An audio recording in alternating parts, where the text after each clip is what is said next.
আসসালামু আলাইকুম। স্বাগত জানাচ্ছি বিআরসি নিউজ আন্তর্জাতিক সংবাদে। শুরুতেই থাকছে সংবাদ শিরোনাম। ইয়েমেনে বেসামরিক এলাকায় ক্ষেপণাস্ত্র হামলা সৌদি আরবের। যুদ্ধবিরতি ভেঙে প্রতিদিনই লেবাননে হামলা চালাচ্ছে ইসরায়েল, আরও একজন নিহত। ইসরায়েলকে মুখোম জবাব দিতে প্রস্তুত ইয়েমেন। শব্দের চেয়ে ৩ গুণ গতিসম্পন্ন পারমাণবিক ক্ষেপণাস্ত্র তৈরির ঘোষণা পুতিনের। হামাদানির জয় নিয়ে চিন্তিত ইসরায়েল, নেতানিয়াহুর ঘুম হারাম। যুক্তরাষ্ট্র, ইসরায়েল ও মিত্ররা ৩ লাখ মুসলিমকে হত্যা করেছে। এতক্ষণ শুনছিলেন সংবাদ শিরোনাম, এখন জানাব বিস্তারিত। ইয়েমেনে বেসামরিক এলাকায় ক্ষেপণাস্ত্র হামলা সৌদি আরবের। ইয়েমেনের সাদা প্রদেশের স্থানীয় কর্তৃপক্ষ জানিয়েছে, সৌদি বাহিনী তাদের সীমান্তবর্তী জেলা রাজিহের আবাসিক গ্রামগুলোকে লক্ষ্য করে ক্ষেপণাস্ত্র হামলা চালিয়েছে। মেহের নিউজ এজেন্সি বুধবার এক প্রতিবেদনে এ তথ্য জানিয়েছে। প্রতিবেদনটিতে বলা হয়, সাদা প্রদেশের কর্মকর্তারা বুধবার ঘোষণা করেছেন, রাজিহেব সীমান্তবর্তী জেলার বেসামরিক এলাকাগুলোতে একটি ক্ষেপণাস্ত্র হামলা চালিয়েছে সৌদি আরব। তবে এই হামলায় সম্ভাব্য হতাহতের বিষয়ে এখনও পর্যন্ত কোনো অতিরিক্ত তথ্য প্রকাশ করেনি তারা। যুদ্ধবিরতি ভেঙে প্রতিদিনই লেবাননে হামলা চালাচ্ছে ইসরায়েল, আরও একজন নিহত। যুদ্ধবিরতি ভঙ্গ করে লেবাননের দক্ষিণাঞ্চলে প্রতিদিনই হামলা চালিয়ে যাচ্ছে ইসরায়েল।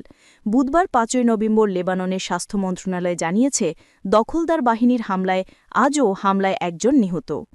এক বিবৃতিতে মন্ত্রণালয় বলেছে, দেশের দক্ষিণাঞ্চলের বুর্জ রেহালে একটি গাড়িতে ইসরায়েলি শত্রুর হামলায় একজন নিহত এবং একজন আহত হয়েছেন।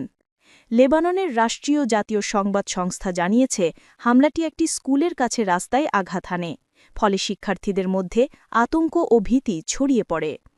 ১ বছরের বেশি সময় ধরে যুদ্ধের পর লেবাননের হিজবুল্লাহ ও ইসরায়েলের মধ্যে ২০২৪ সালের নভেম্বরে যুদ্ধবিরতি চুক্তি কার্যকর হয়। যুদ্ধবিরতির পরও ইসরায়েল বারবার লেবাননে বোমা হামলা চালিয়ে যাচ্ছে। সাম্প্রতিক দিনগুলোতে হামলার মাত্রা আরও বেড়েছে। ইসরায়েলকে মোক্ষম জবাব দিতে প্রস্তুত ইয়েমেন।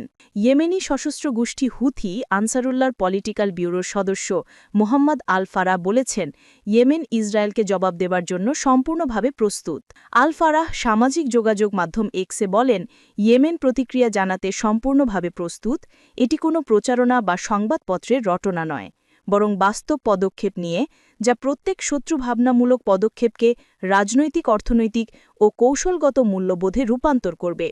ইউডিজির সত্তার উপর চাপ প্রয়োগ করবে এবং জায়নিস যুদ্ধ অপরাধীদের ইতিহাস ও ভবিষ্যৎ বিনষ্ট করবে। তিনি আরও বলেন, আনসারুল্লাহ স্বীকার করে যে জায়নিসদের লক্ষ্য একটি একক আঞ্চলিক কেন্দ্র প্রতিষ্ঠা করা এবং যে কোনো প্রতিপক্ষকে বাধ্য করা। ইয়েমেন কোনো অপরাধী হুমকি দেয় না, বরং ঘোষণা করে যে কোনো আগ্রাসনকে ভারী মূল্য দিতে তারা প্রস্তুত। ফলস্তিনের অবরুদ্ধ গাজায় যুদ্ধ শুরুর পর থেকে লোহিত সাগরে চলাচল করা ইসরায়েল ও তাদের সঙ্গে সংশ্লিষ্ট জাহাজগুলোতে হামলা চালিয়ে আসছে ইয়েমেনি সশস্ত্র গোষ্ঠীটি। শব্দের চেয়ে ৩ গুণ গতিসম্পন্ন পারমাণবিক ক্ষেপণাস্ত্র তৈরির ঘোষণা পুতিনের। রাশিয়া নতুন প্রজন্মের একটি পারমাণবিক ক্রুজ মিসাইল বানানোর কাজ শুরু করেছে বলে ঘোষণা দিয়েছেন দেশটির প্রেসিডেন্ট ভ্লাদিমির পুতিন। তিনি জানান, ওই ক্ষেপণাস্ত্রের গতি শব্দের গতির চেয়ে ৩ গুণ বেশি হবে, যা ভবিষ্যতে এটা হাইপারসনিক স্তরে পৌঁছাবে। এ খবর দিয়েছে বার্তা সংস্থা এপি। এতে বলা হয়, ক্রেমলিনে এক রাষ্ট্রীয় পুরস্কার বিতরণী অনুষ্ঠানে পুতিন নতুন ক্ষেপণাস্ত্র তৈরির ঘোষণা দেন। পুতিন বলেন, রাশিয়া কোনো দেশের জন্য হুমকি নয়। অন্যান্য পারমাণবিক শক্তিধর দেশের মতো আমরাও নিজেদের প্রতিরক্ষা ক্ষমতা উন্নত করছি। অনুষ্ঠানে তিনি বুরেভেস্তনিক নামের পারমাণবিক ক্ষেপণাস্ত্র ও পোসেইডন মানববিহীন ডুবোজাহাজ নির্মাণে জড়িত বিজ্ঞানী ও প্রকৌশলীদের প্রশংসা করেন। পুতিন আরও বলেন, বুরেভেস্তনিক উন্নয়ন রাশিয়ার জনগণ ও দেশের নিরাপত্তার জন্য ঐতিহাসিক গুরুত্ব বহন করে এবং এটি আগামী কয়েক দশক ধরে কৌশলগত ভারসাম্য বজায় রাখতে সাহায্য করবে। তিনি জানান, রাশিয়া এবছর সারমাথ নামের আন্তঃমহাদেশীয় ব্যালিস্টিক ক্ষেপণাস্ত্রের পরীক্ষাও সফল হয়েছে এবং আগামী বছর এটি যুদ্ধক্ষেত্রে মোতায়েন করা হবে। গত মাসে এক বৈঠকে পুতিন বলেছেন বুড়েভেস্তনিক ক্ষেপণাস্ত্রের সিদ্ধান্তমূলক পরীক্ষা সম্পন্ন হয়েছে। ওই ক্ষেপণাস্ত্র প্রায় ১৫ ঘণ্টা উড়ে ১৪,০০০ কিলোমিটার পথ অতিক্রম করেছে। তিনি ২০১৮ সালে প্রথম বুড়েভেস্তনিক ও পোসেইডনের ঘোষণা দেন। তখন সেগুলোকে তিনি অসীম পাল্লার ও একক বৈশিষ্ট্য সম্পন্ন পারমাণবিক চালিত অস্ত্র ব্যবস্থা হিসেবে বর্ণনা করেছিলেন। রাশিয়ার এই ঘোষণার মধ্যেই পশ্চিমা নিরাপত্তা বিশেষজ্ঞ ও নীতি নির্ধারকরা আগেই উদ্বেগ প্রকাশ করে এসেছে যে হাইপারসনিক ও দূরপাল্লার পারমাণবিক সক্ষমতা বৈশ্বিক সামরিক ভারসাম্য ও স্থিতিশীলতার উপর কী প্রভাব ফেলবে। রাশিয়া এই প্রযুক্তি উন্নয়নের তীব্র প্রতিপত্তি ও আত্মরক্ষার দাবি করে আসছে। মামদানির জয় নিয়ে চিন্তিত ইসরায়েল, নেতানিয়াহুর ঘুম হারাম। নিউ ইয়র্ক সিটির ইতিহাসে নতুন অধ্যায়। ডেমোক্রেটিক সোশ্যালিস্ট পার্টির প্রার্থী জোহারান মামদানি মঙ্গলবার অনুষ্ঠিত মেয়র নির্বাচনে জয়ী হয়ে শহরের প্রথম মুসলিম মেয়র নির্বাচিত হলেন। ইসরায়েলের একজন মন্ত্রী তাকে হামাস সমর্থক হিসেবে চিহ্নিত করে বিতর্ক সৃষ্টি করেছেন। ৩৪ বছর বয়সী মামদানি কুইন্স থেকে আসা রাজ্য বিধানসভার সদস্য। তিনি প্রতিদ্বন্দ্বী সাবেক গভর্নর অ্যান্ড্রু কুওমো এবং রিপাবলিকান কার্টিস স্লিওয়াকে পরাজিত করে শহরের ১১১তম মেয়র নির্বাচিত হন। প্রাপ্ত ভোটের ৫০% বেশি পেয়ে তিনি এই বিশাল বিজয় নিশ্চিত করেন। মামদানির জয়ের পর ইসরায়েলের ডায়াসপোরা বিষয়ক মন্ত্রী আমিছালি চিকলি ইহুদি আমেরিকানদের ইসরায়েলে চলে যাওয়ার আহ্বান জানান। চিকলি মামদানিকে হামাস সমর্থক আখ্যা দেন এবং তার বিজয়কে নিউ ইয়র্ক সিটির জন্য এক গুরুত্বপূর্ণ সন্ধিক্ষণ হিসেবে বর্ণনা করেন। উগান্ডায় জন্মগ্রহণ এবং ভারতীয় বংশোদ্ভূত পিতামাতার সন্তান মামদানি শিশুকালে যুক্তরাষ্ট্রে আসেন। নির্বাচনের শুরু থেকেই তিনি ফিলিস্তিনের প্রতি স্পষ্ট সমর্থন বজায় রেখেছিলেন এবং গাজায় ইসরায়েলের গণহত্যা চালানোর অভিযোগ করেছিলেন। তার নির্বাচনী প্রচারে বর্ণবিদ্বেষ এবং ইসলামোফোবিক আক্রমণ সত্ত্বেও ভোটের তথ্য বলছে যে ইসরায়েল ফিলিস্তিন সংঘাত নিয়ে তার অবস্থান তাকে প্রাইমারিতে জয়ী হতে সাহায্য করেছে। জয়ের পর মামদানি তার ভাষণে ইহুদি নিউ ইয়র্কবাসীদের পাশে থাকার এবং সেমিটিজমের বিরুদ্ধে লড়াইয়ে কোনো দ্বিধা না করার প্রতিশ্রুতি দেন। যুক্তরাষ্ট্র, ইসরায়েল ও মিত্ররা ৩ লাখ মুসলিমকে হত্যা করেছে। বিগত ২০ বছরে তারা বিভিন্ন মুসলিম দেশে এই হত্যাযজ্ঞ চালিয়েছে।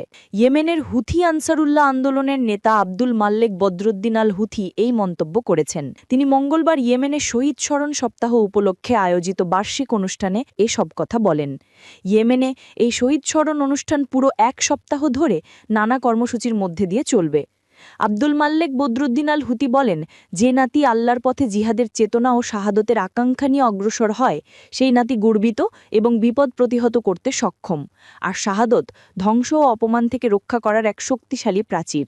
ইয়েমেনের এই নেতা বলেন, ইসলামী উম্মার ইতিহাসে প্রাচীন যুগ থেকে উপনিবেশিক আমল এবং বর্তমান সময় পর্যন্ত বড় বড় বিপর্যয় ঘটেছে। তিনি উল্লেখ করেন, আমেরিকানরা নিজেরাই স্বীকার করেছে যে গত ২ দশকে তারা প্রায় ৩ লাখ মানুষকে হত্যা করেছে, যাদের অধিকাংশই ইসলামী উম্মার অংশ। আর তারা এই হত্যাকাণ্ড চালিয়েছে এমন এক সময় যখন মুসলিম জনগণ ছিল দুর্বল অবস্থানে। আব্দুল মাল্লেক বদরুদ্দিন আল হুথি বলেন, শত্রুরা ইসরায়েল মানুষকে খিদে রেখেও অস্ত্রের মুখে জিম্মি করে আত্মসমর্পণ করানোর চেষ্টা করেছে, কিন্তু তাদের সেই চেষ্টা ব্যর্থ হয়েছে। তিনি আরও বলেন, যুক্তরাষ্ট্র ও ইসরায়েল মুসলিম জাতিগুলোকে দাসে পরিণত করার লক্ষ্যে মানসিকভাবে বিভ্রান্ত করার চরম প্রচেষ্টা চালিয়েছে।